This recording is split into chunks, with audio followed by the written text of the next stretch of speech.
Hello one, my name is Digvijay, welcome to Bollywood प्रेमी। दोस्तों, फरहान अख्तर की पिक्चर 120 बहादुर रिलीज हुई है।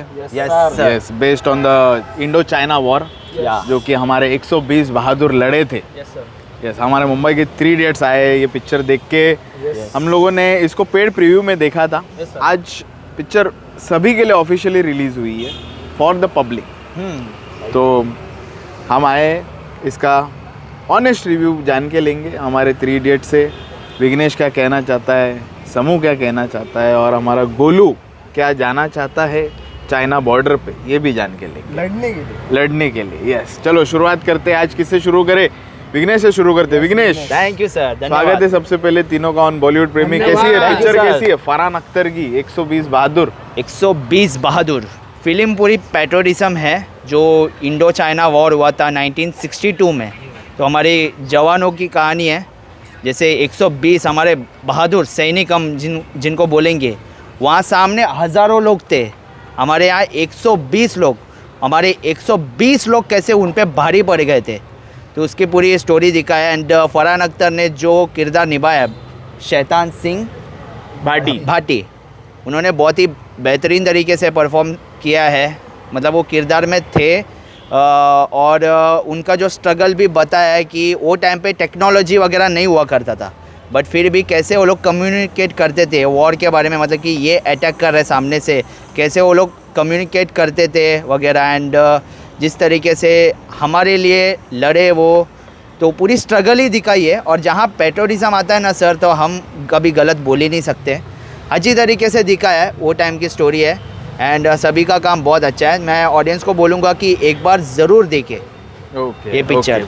सारी चीज़ें पसंद आई या कुछ चीज़ें ऊपर कुछ चीज़ें मेरे को क्या लगी, देखो फर्स्ट हाफ अच्छा था। सेकेंड हाफ में ना वो जो म्यूज़िक वगैरह जो हम BGM बोलते हैं ना, वो वैसा वाला फील वाला BGM थोड़ा और डालते थे ना, थोड़ा और अच्छा लगता था। एंड कई सीन्स में थोड़े बहुत लग रहा था, बट फिर भी यार it is for our soldier, हमारे सोल्जर को बारे में दर्शाया है एंड कुछ गलत नहीं बताया। That is a thing. And Farhan Akhtar ने काम अच्छा किया है।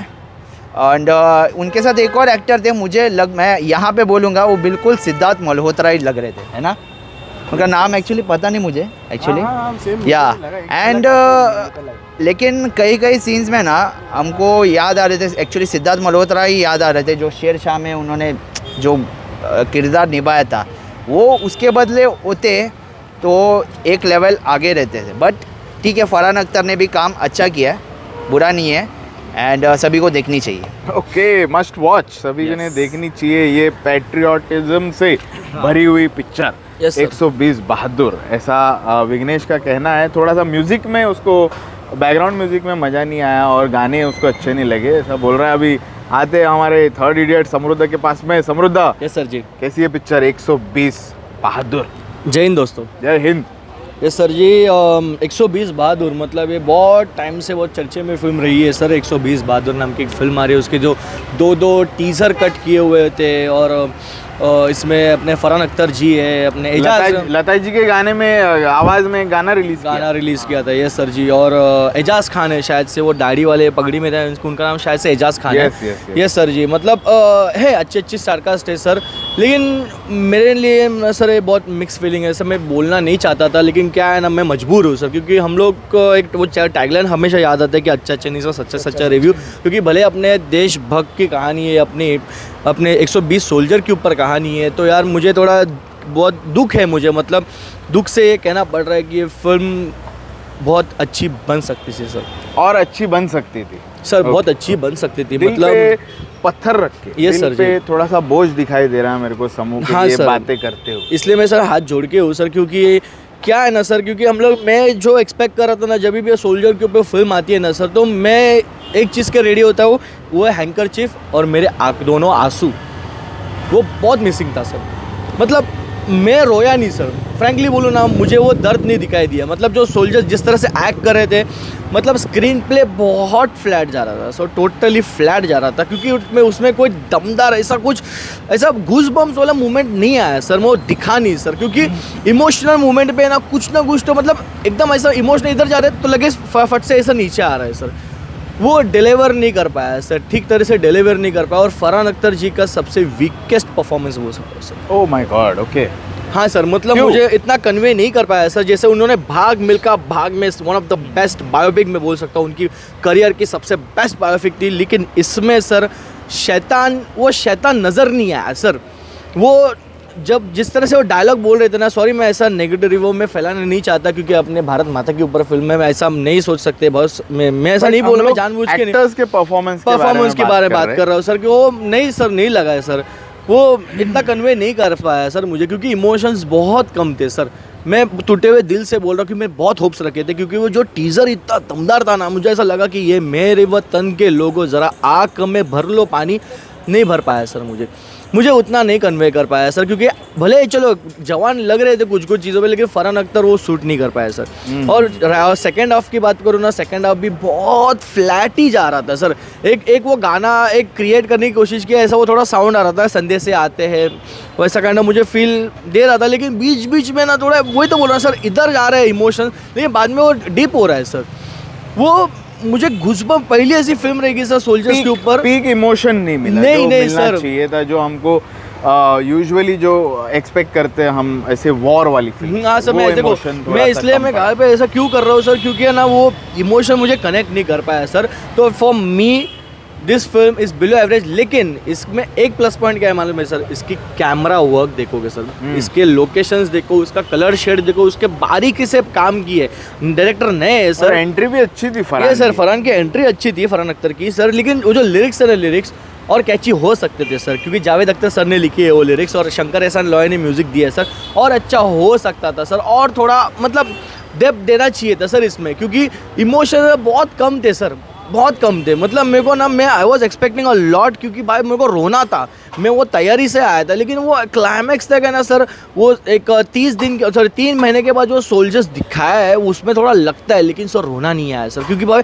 हमारे सामने, हमारे आंखों के सामने जवान जाते हुए दिखे, मतलब मैं वो करना चाहता था लेकिन नहीं हो पाया सर। तो फॉर मी कहीं ना कहीं थोड़ा सा डिसअपॉइंट हो गया, थोड़ा डिसअपॉइंट हो गया सर, डिसअपॉइंट है due to the screenplay and due to the peak emotions जो हिट नहीं हो पाए समृद्ध को। गोलू से भी जाने के लिए गोलू भाई वन सर, ऐसा नहीं कि सर फिल्म इतनी अच्छी भी नहीं है सर, उतनी बुरी भी नहीं है सर, मैं क्योंकि देखो मैं इसमें एक बार देख सकते हैं sir, only one time watch show sir. Golu भाई क्या और क्या पॉइंट्स ऐड अप करना चाहेंगे? यस सर, मैं तो ये बोलता हूँ कि सर कभी कभी कुछ नहीं करना भी बहुत कुछ कमाल हो जाता है सर जी। मेरे को तो ऐसा लगता है कि जो लोग कुछ नहीं करते वो कमाल करते हैं, और ऐसा ही इसमें हमको काम दिख गया है। क्योंकि सर मैंने एक चीज़ नोटिस किया, जब मैंने ये पिक्चर अभी सेकंड टाइम देखी, इतना एफर्टलेसली जो एक स्क्रीन प्ले चल रहा है, बिकॉज सर एक चीज़ हम ये देख रहे हैं कि इस हिसाब से भी सोच के देख रहे हैं कि it's like a biopic of Shaitan Singh Bhati, लेकिन एक हिसाब से ये भी पिक्चर देखो कि ये उस सिचुएशन पर बेस्ड है सर, जहाँ पे हमारे सिर्फ 120 बहादुर थे 3000 या 4000 सेना के सामने। सर ये कोई आम बात नहीं है, और इसके बाद में सर जी वो इतने लेवल पे जाके शूट करना इतने ठंड में, एंड जो फाइटिंग सीक्वेंसेस ओरिजिनल लोकेशंस पे गए, यस सर, और वो दिखाई भी देते हैं, नहीं तो सब सेट लगाते तो वो भी मालूम पड़ जाता है यार, नहीं, लेकिन एक्चुअली नकली स्नो है, नकली सेट है, रियल शॉट। यस, लेकिन सर जो एक लेवल पे जाके इतना डांस कोरियोग्राफ बहुत इजीली हो जाता है सर जी, एक बोलते हैं ना कि एटमॉस्फेयर बन जाता है, बट द एक्शन सीक्वेंस उतना ही हार्ड है सर जी। अगर आप ऑन ग्राउंड देखोगे और इतने लोगों के बीच में इतने लोगों को संभालना करना, और फिर प्रॉपर टैक्टिक्स भी दिखाना उसमें, how the militants trend and there mindset is damn good. मतलब इतने प्रेशर वक्त में भी वो इस हिसाब से भी सोच लेते हैं कि दुश्मन क्या सोच रहा होगा इस वक्त में, अगर वो खुद को रख लेते हैं उनके जगह पर, तो वो एक चीज़ उन्होंने बहुत डेप्थ दिखाई है। कि वो एक डायलॉग भी अगर आपने नोटिस किया होगा दोनों ने, कि लाइक मैं उनकी जगह पर होता तो मैं यहीं से अटैक करता, मैं यहीं से आता।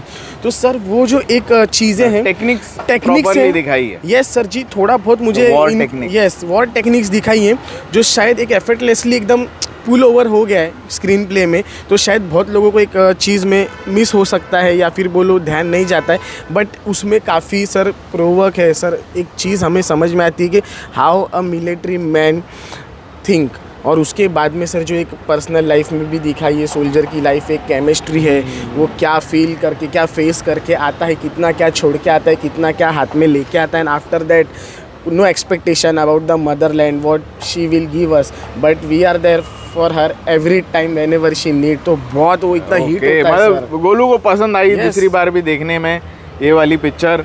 He have loved 120 Bahadur. Sir मैं एक टेक्निकलिटीज हाँ. में बात करूंगा सर. टेक्निकलिटीज में ना फिल्म बहुत फ्रेश लगती है बहुत सर. fresh मतलब है. स्टार्टिंग से ओपनिंग सीन से लेकर वो लास्ट के क्लाइमैक्स तक मुझे कोई ऐसा कोई फेक नहीं लगता. लेकिन एक चीज़ है ना, एक फिल्म में बहुत अच्छा चीज़ किया उन्होंने मेकर्स को. मैं लिटरली मैं प्रेस करूंगा कि ये कोई भी प्रोपेगेंडा फिल्म होती नहीं है. ये प्रोपेगेंडा बहुत अच्छा कोई लगा, ये बहुत प्रोपेगेंडा अच्छा फील लगा. नहीं होती है कि मतलब चाइना जो चाइनीज़ लोग हैं तो ऐसा हार्डकोर दिखाना, उनके साथ एक वो ये करना, ऐसा कुछ दिखाया नहीं है. तो इस वजह से भाई मैं इतना क्रिटिसाइज नहीं कर रहा क्योंकि वो प्रोपेगेंडा वाइज लगी नहीं. और इसमें ना सबसे महत्वपूर्ण है बैकग्राउंड म्यूजिक. और स्ट्रांग हो सकता था सर, और स्ट्रांग हो सकता कहीं था. ना कहीं लेकिन yes, देखिए गोलू और विघ्नेश को थोड़ी ज़्यादा पसंद आई है दैन समृद्ध. Yes, sir. बहुत ऑनेस्ट रिव्यू दिया हमारे मुंबई की 3 इडियट्स ने for 120 Bahadur. Farhan Akhtar after a long time on the big screen. सारे दर्शक जितने लोग और एक देख बार- रहे एक बार हम जाओ लोग यार. उनको बोलेंगे yes, कि जाना यार भी एक बार तो बनता है हमारे अबे soldiers जिन soldiers लोगों क्या है यार, ने अपने जिन soldiers लोगों के लिए ने बनता है. हमारे लिए बॉर्डर पे खड़े रह के अपनी जान दाव पे लगाई. Yes sir. और बस 2 छोटी सी बातें, जैसे मैंने लास्ट टाइम की रिव्यू में भी सर आपके साथ कहा था कि ये सर सभी लोगों ने देखनी चाहिए, फैमिली और ख़ास करके आज के यूथ ने देखनी चाहिए. और उनको सर मतलब ये पढ़ाई लिखाई में भी हो तो और मज़ा आएगा, क्योंकि सर ये हमारा हिस्ट्री है और हमारे जितने भी यंग सोल्जर्स ने अपना खून बहाया तब जाके हम ये वीडियो कर पा रहे, लोग आराम से सो पा रहे, घूम पा रहे, खा पा रहे. तो सर वो एक चीज़ ट्रिब्यूट बनता है. आप इतना तो कर ही सकते, एक टिकट खरीद के एक पिक्चर देखने का हाँ तो सर, एक कर ही मैं सकते हैं. इतना हम लोग अपील कर सकते और हैं सर दूसरी बात ये है कि सर जी ये पिक्चर को मेरे को ऐसा लगता है कि मतलब एक बार तो आपने उसको मौका देना चाहिए, because it's all about a patriotism. If you are Indian you have to watch it. Sir मैं It's a mandatory, it's a mandatory. Sir मैं एक लास्ट में इतना बोलूँगा, टैक्स फ्री कर दो सर, क्योंकि ये बात हाँ डिजर्व सर, करती बहुत- है. ऐसा नहीं है. विघ्नेश कुछ बोल रहा है यार. एग्जैक्टली जैसे भाग मिल्खा भाग आई थी तभी टैक्स फ्री हुआ था, तो उसी तरह से इसको भी करना चाहिए. एंड ये देखो ये सोल्जर्स की है मूवी है, तो मेरे हिसाब से जितने भी हमारे इंडियन सोल्जर्स के लिए ना, उनके लिए एक प्रीव्यू शो रखना चाहिए सेपरेट. और एक छोटी सी बात है सर हमारे ऑडियंस के लिए, it's not a judgement review, it's all about a opinion. हर एक को correct. क्या लगता है. सर हमारी ऑडियंस बहुत हमारे से आगे शातिर है, वो हमको बता देती कि आज का उनका टेस्ट क्या है. तो मैं यही बोलना चाहती हूँ, मैं बोलना चाहता हूँ भाई, इनके डर की वजह से मैं बोलना चाहती हूँ निकल रहा है कि सबके ओपिनियन को रिस्पेक्ट करो. हम आपके इतने गंदे से गंदे ओपिनियन को रिस्पेक्ट करते हैं, क्या बताएं, हम लोग रिप्लाई करना छोड़ चुके हैं. चलो ठीक है. ओके, सुपर ऑनेस्ट रिव्यू हमारे मुंबई की 3 इडियट्स की तरफ से. जितने भी दुश्मन देश अगर ये सोच रहे कि हम हिंदुस्तान की ज़मीन ले सकते, तो वो कभी नहीं हो सकता है. तुम्हारे सपनों में भी नहीं हो सकता है, क्योंकि हिंदुस्तान जिंदाबाद था, जिंदाबाद है और रहेगा.